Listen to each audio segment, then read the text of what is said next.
స్వామి, శరములెన్ని వేసినా శరములుద్భవింపక మానవు.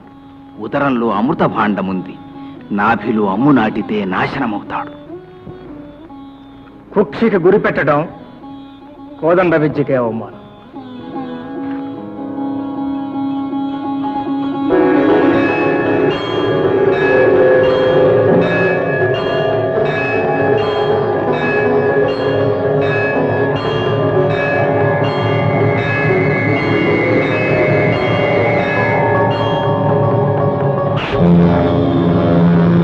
తండ్రి వాయుదేవ, లోక కళ్యాణార్థమై రామబాణాన్ని సముచిత మార్గాన్ని నడిపించు.